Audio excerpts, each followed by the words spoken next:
नमस्कार, मैं रिया और आप देख रहे हैं डॉक्टर साहिब। डॉक्टर साहिब की आज के इस वीडियो में हमारे साथ मौजूद है बिहार के जाने माने orthopaedic surgeon doctor Ramit Gunjan. तो डॉक्टर साहब, सबसे पहले तो आपका बहुत बहुत स्वागत है। Thank you.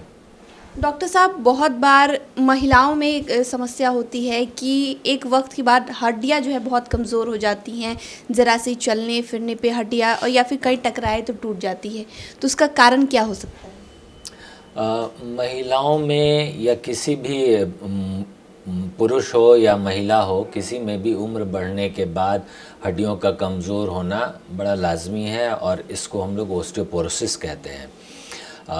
महिलाओं में जब मासिक बंद होता है लगभग 45 साल के उम्र के बाद, उसके बाद ये प्रक्रिया थोड़ा फास्ट हो जाता है। बहुत तेज़ी में हड्डियां कमज़ोर होनी शुरू हो जाती हैं और ओस्टियोपोरोसिस का रफ्तार बढ़ जाता है। ऐसे में साधारण चोट लगने पे हड्डियों का टूटना थोड़ा ज़्यादा देखा जाता है। कई एक बार बिना किसी ट्रॉमा या बिना किसी चोट के भी हड्डियां टूट जाती है। जैसे साधारण कोई तरह का झटका लग जाए, कई एक बार बिस्तर से लोग उठने के दौरान जो प्रेशर पड़ता है उससे भी हो जाता है। बच्चों को लोग गोद में उठा रहे होते हैं, उस दौरान जो प्रेशर पड़ता है उससे भी टूट जाता है। सवारी कर रहे हैं, किसी गाड़ी में बैठे हुए हैं और जर्क लग गया, अगर ब्रेकर पे थोड़ा जंप किया गाड़ी, उससे जो झटका लगता है उससे भी कई एक बार फ्रैक्चर्स हो जाता है। तो ये ओस्टियोपोरोसिस के कारण है। कई बार लोग समझ नहीं पाते हैं कि उनके साथ आखिर हुआ क्या है। जरा से जो हम जिस मुद्दे पे बात कर रहे हैं, जरा से चलने पे भी अगर ये समस्या होने लगती है, तो इन सब चीज़ों को लोग कैसे समझ सकते हैं, किन वे में ले सकते हैं? कई एक बार हम लोग इग्नोर करते हैं अपने सारे लक्षणों को, जैसे कि वेग एक्स एंड पेन्स। नानी दादी को आपने सुना होगा, घरों में अक्सर दर्द रहता है, जॉइंट पेन्स रहता है, बॉडी एक्स रहता है, जिसको कि हम लोग सिर्फ बुढ़ापे का नाम दे करके कई एक बार नज़रअंदाज कर देते हैं। लेकिन ये इशारा रहता है, हड्डियों को अपना कोई ज़ुबान तो है नहीं जो वो बोलेंगे, तो इसी तरीके से वो अपने तकलीफ़ को एक्सप्रेस करते हैं। ओस्टियोपोरोसिस अगर होता है तो वेग एक्स एंड पेन्स के रूप में वो मैनिफेस्ट करता है। और कई एक बार आपने देखा होगा कि नानी दादी का हाइट भी कुछ कम जाता है या वो झुक जाते हैं और पीठ में एक कुबड़ सा निकल जाता है। ये सारे लक्षण हैं जो इशारा करते हैं कि कोई व्यक्ति ओस्टियोपोरोसिस का शिकार हो रहा है और डॉक्टर से संपर्क करना चाहिए। अगर महिलाओं को ये समस्या हो रही है और मेनोपॉज के बाद जो ये खास कर ये कारण होती है, तो इससे वो कैसे बच सकती हैं? बचाव तो ओस्टियोपोरोसिस का अगर करना है तो ये और काफ़ी कम उम्र से ही शुरू कर देना होता है। एक चीज़ होता है हम लोगों के ऑर्थोपेडिक दुनिया में, जिसे कहते हैं peak bone mass.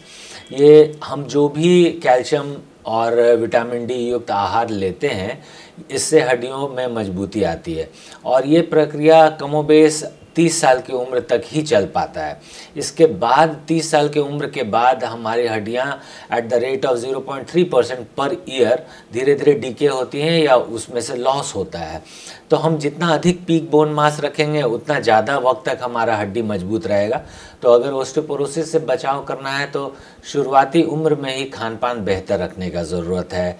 Calcium, vitamin D से युक्त जो भी आहार है उनको लेना चाहिए, शारीरिक व्यायाम है, सनलाइट एक्सपोजर है। इन चीज़ों का अगर ध्यान रखते हैं तो हमारा पीक बोन मास बेहतर होता है और 30 साल के उम्र के बाद अगर हड्डियों का कुदरती रूप से लॉस भी होता है, तब भी हमारा पीक बोन मास इतना हाई था कि लॉस होते हुए भी ओस्टियोपोरोसिस का शिकार नहीं हो पाया। इसके अलावा अगर देखिए कि क्या इन लोगों को जो ऑस्टियोपोरोसिस से जूझ रहे हैं, उन्हें दवाइयों का सहारा लेना पड़ सकता है? बिल्कुल, ओस्टियोपोरोसिस के लिए बहुत अच्छी दवाइयाँ हैं मार्केट में। ऐसे भी मेडिसिन्स हैं जो डेली बेसिस पे लिए जाते हैं, कुछ ऐसे मेडिसिन्स हैं जो वीकली बेसिस पे लिए जाते हैं, मंथली बेसिस पे लिए जाते हैं। इंजेक्शन्स हैं जो मंथली भी चलता है, डेली भी चलता है, 6 मंथली भी चलता है। और कुछ ऐसे इन्फ्यूजन्स हैं जो पानी के रूप में चढ़ाया जाता है, जो साल में एक बार भी चढ़ाया जाता है।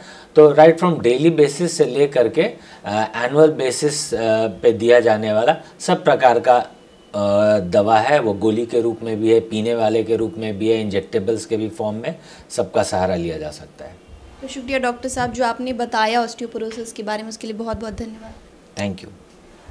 तो आप डॉक्टर अमित गुंजन को सुनाई थी, जिन्होंने पूरी जानकारी हमारे साथ साझा की है कि अगर महिलाओं को ऑस्टियोपोरोसिस की समस्या होती है तो उसे बचाव कैसे किया जा सकता है।